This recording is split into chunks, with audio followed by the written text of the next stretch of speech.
Shalom à tous, Baruch Hashem. On a le srout de continuer le jardin de la paix. Donc, on apprend ensemble comment fonctionne notre femme et comment pouvoir avoir la paix conjugale avec notre femme. Donc, on commence, Baruch Hashem, le troisième chapitre, Makom Rishon, donner la première place à sa femme. On va voir un peu l'axe principal de tout le Shalom Bayit. Il y a un fondement, que toute la joie de la femme, elle dépend de ce fondement-là. Ce fondement, lorsque le mari va le comprendre, et qui va l'assimiler, alors il aura, mamash, une facilité à avoir la paix conjugale chez lui. Mamash, ça va se simplifier pour lui de manière extraordinaire. Et tout le shlom bayit, toute l'entente conjugale, elle tient sur ce fondement-là. C'est quoi ce fondement-là? C'est qu'un mari, il doit savoir et il doit vivre que sa femme, c'est la chose de ce qu'il y a de plus précieux pour lui dans sa vie. Et pas simplement ça, il doit savoir également comment donner à sa femme ce sentiment qu'elle a la première place dans sa vie. Et ça, le mari va devoir l'exprimer à sa femme dans plein de situations, de manière différente, qu'elle occupe chez lui la première place, que c'est sa priorité absolue. Que ce soit que maintenant, le mari va devoir apprendre à l'exprimer avec sa bouche et le dire directement à sa femme, clairement à sa femme, ma chérie, c'est toi qui es la première place, tu es la chose la plus importante pour moi dans ma vie, il n'y a rien qui passe avant toi dans ma vie, tu es la plus belle au monde, tu es la plus intelligente au monde, etc., etc. Ça, c'est avec la parole. Ou encore, de lui montrer concrètement, dans les actes. C'est-à-dire, lorsque maintenant elle va te demander quelque chose, peu importe ce qu'elle va te demander, ou qu'elle a besoin de quelque chose, et que des fois, cette chose-là, c'est sur le compte de tes programmes à toi. Tu avais fait des programmes, des trucs, et ça vient sur ton temps. Si tu dois faire sa volonté, tu dois sacrifier ton planning, de ton temps, etc. Tu dois lui montrer que tu es là.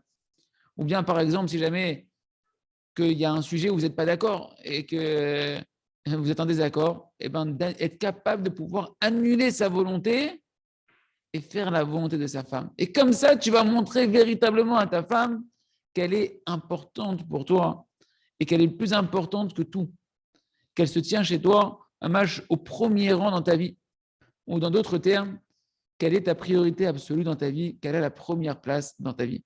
Lorsque la femme, elle va voir toutes ces concessions que le mari il est prêt à faire pour elle, alors elle va sentir véritablement qu'elle occupe la première place dans le cœur de son mari. Et on ne peut pas imaginer la grandeur de la confiance qu'elle va avoir en elle, de l'estime d'elle-même qu'elle va avoir, sa joie, sa vitalité qu'elle va avoir de cela. Ça va être la plus heureuse des femmes au monde. Comme ça, elle va se sentir, en tout cas à l'intérieur d'elle-même. Et qui c'est qui va en bénéficier? C'est le mari. Le premier qui va en bénéficier, c'est le mari, de toutes sortes de manières. Et tu te rendras compte, le mari pourra se rendre compte que les bénéfices que tu vas gagner de tous ces moments où tu as fait des concessions, ils sont 10 fois plus grands, bien plus grands que ce que tu as soi-disant perdu en renonçant au moment où tu as renoncé pour faire plaisir à ta femme et lui donner la première place. On expliquera ça dans la suite du chapitre d'Atachem, mais une certitude, c'est que c'est le mari qui va gagner énormément au final de faire ce travail-là. Pour pouvoir concrétiser un petit peu, matérialiser un peu ce qu'on est en train de dire, ce fondement de la première place qui inclut Bémet véritablement toute la vie de la femme, on va raconter une petite histoire. Voilà qu'il y a un couple qui sont venus voir le Rav Arush pour avoir le Shalom Bayit. Ils avaient du mal à bien s'entendre les deux ensemble. Et la femme, elle a amené avec elle une longue liste comme ça de toutes sortes d'accusations qu'elle avait envers son mari. Et elle a commencé à lire la page. Voilà, la première plainte de la femme, c'est quoi? Qu'à chaque fois qu'elle a besoin, de son mari, que son mari vienne à la maison, etc., elle lui dit, vas-y, il faut que tu viennes à cette heure-là, je dois maintenant sortir pour aller faire un cours de Torah, ou pour X ou Y raison, qu'elle demande à son mari de venir à une heure précise, il ne vient jamais à l'heure. Il lui a promis qu'il allait venir à cette heure-là, et il ne vient pas à cette heure-là.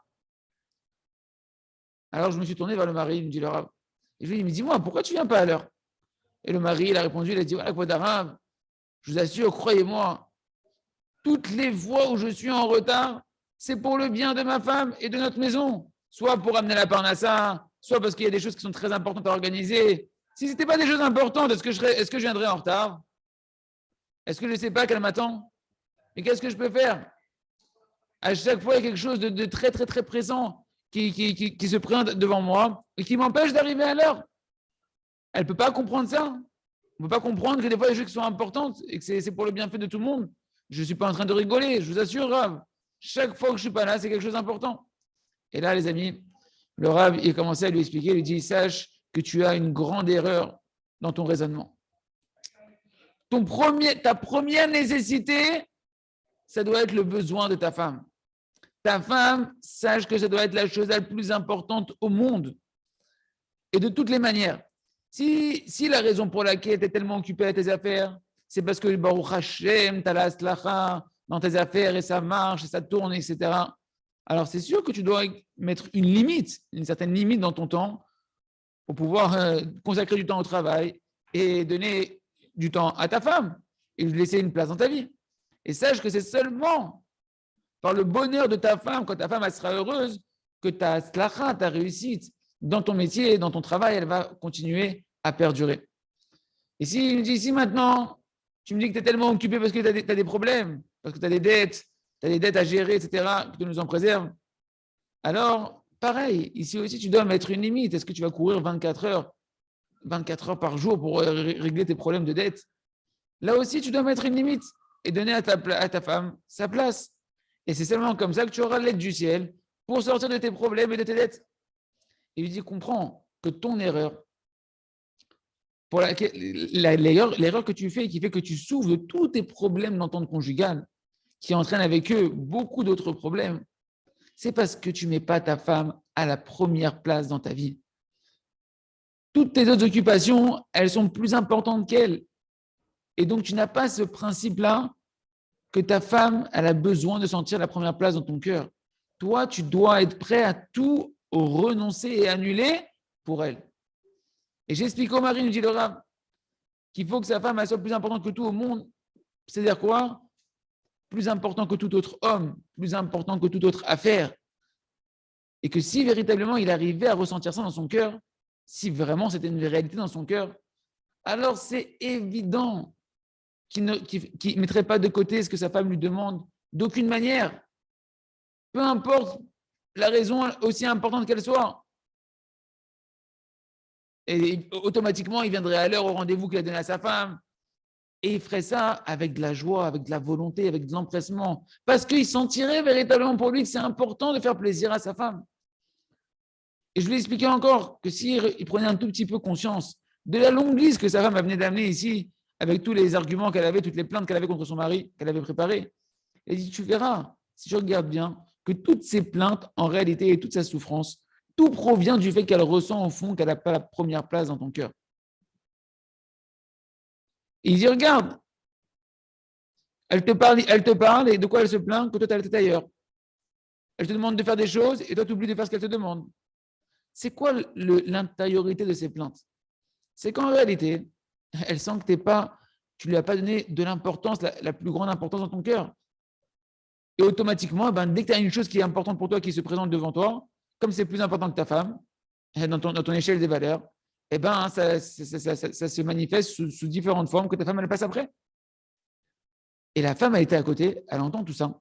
Et elle s'est émerveillée de la définition aussi simple qu'on vient de voir, qui englobe de tellement grands sujets, des problèmes qu'une femme peut ressentir par rapport à son mari. Elle ne savait pas, cette femme, qu'est-ce qui n'allait pas, pourquoi c'était si difficile avec son mari, pourquoi c'était tellement douloureux pour elle d'accepter que son mari soit toujours en retard ou qu'il oublie toujours des choses qu'elle lui demande, etc.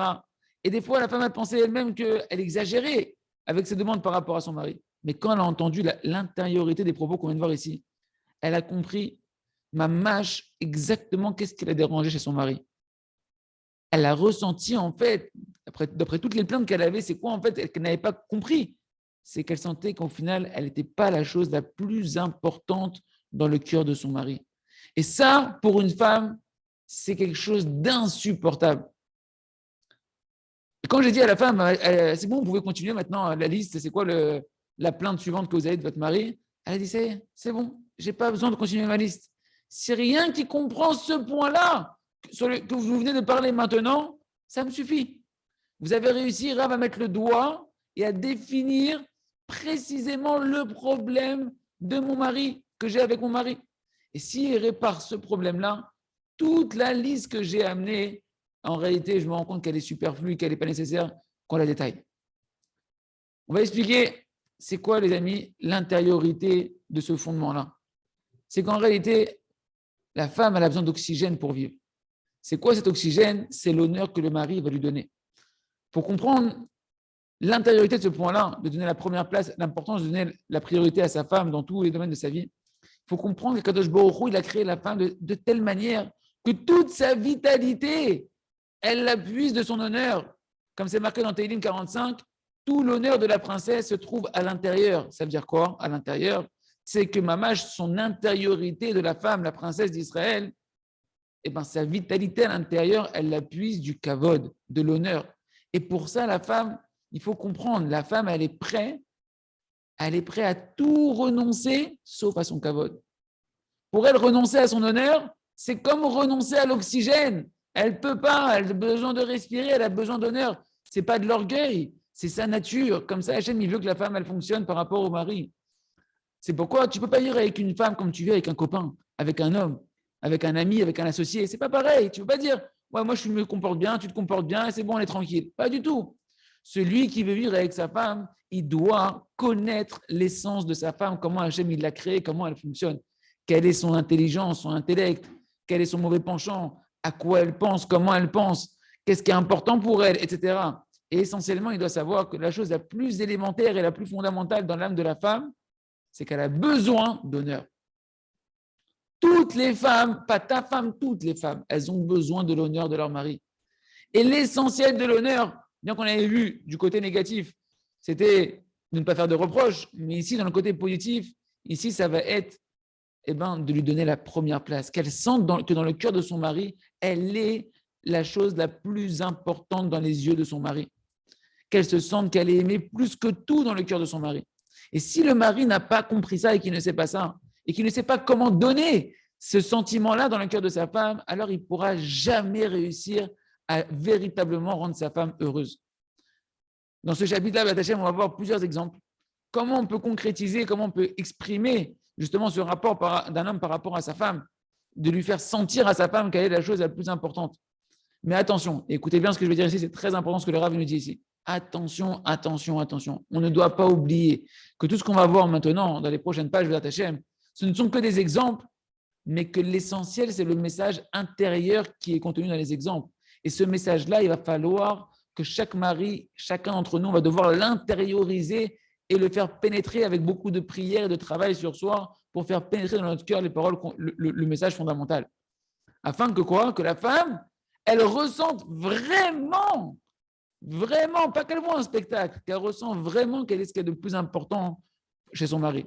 Tant que le mari n'aura pas intériorisé ce message-là, même si tu vas faire tout ce qui est marqué dans le livre, tout ce qu'on dit dans les cours, de manière extérieure, tous les exemples qu'on va voir ici, si tu te comportes comme ça, mais comme si tu reproduis un spectacle, alors ta femme elle va sentir que véritablement elle n'a pas la première place à l'intérieur de ton cœur. Et il faut savoir que le Yetzer Hara, le mauvais penchant, tout son but, c'est de détruire et d'endommager le Shlom Bayit, de détruire l'entente conjugale d'un couple.